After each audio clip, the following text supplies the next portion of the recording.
call precision agriculture. Understanding your land, understanding how to monitor it, and understanding how to manage it.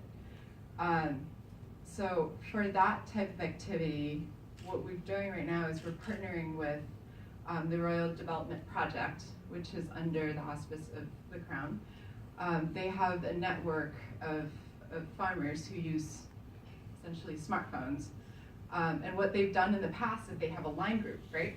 So all these farmers will actually share information with each other on line groups. And line every now and then will come in and just delete all that information.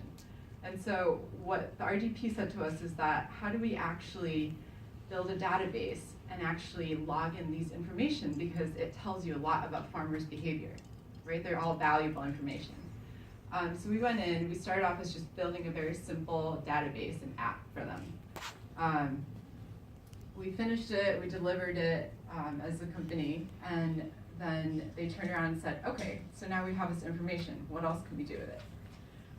So we, at this point with the RDP on the on-farm agriculture side, we're rolling out a pilot where we're building our own on-farm sensors. So looking at soil moisture, looking at temperature, looking at water contents, radiation, and trying to aggregate that onto a database, putting it on top of the farmer behavior database that we built earlier, and trying to understand really what's going on in terms of behavior, and see if we can extract information to give better insights into farming. So the drone side of things actually come in because it's one of the inputs into this database, into the analytics, right? So you get the on-farm information, but then you also get this big picture of what's going on. So that's phase 2 of our pilot. That's what we're doing with the agriculture side.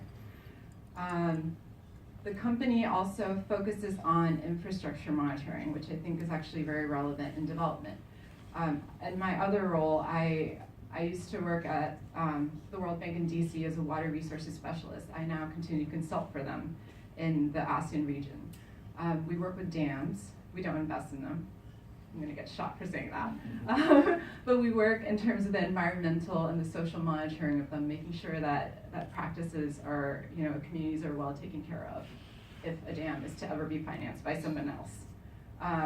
And so this is one of the things that we've been looking into, is using drones to actually inspect infrastructure and monitor different investments such as irrigation channels, or we're talking with EGAT right now in terms of dam inspection, because every year they're actually required to do dam safety inspection, right? And what they do is they hang people down, and people are kind of like going around these like huge dams and taking notes on if there are cracks in the dam or not.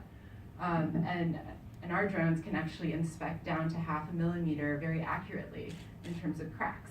And what you get then is a time series of information that you can then later on use. So that's kind of the 2 major activities that I wanted to highlight. What is EGAT? EGAT is Electricity Generating Authority of Thailand. Great. Just so everyone's on the same page. Great. Yep. Okay, thanks so much. And we'll be able to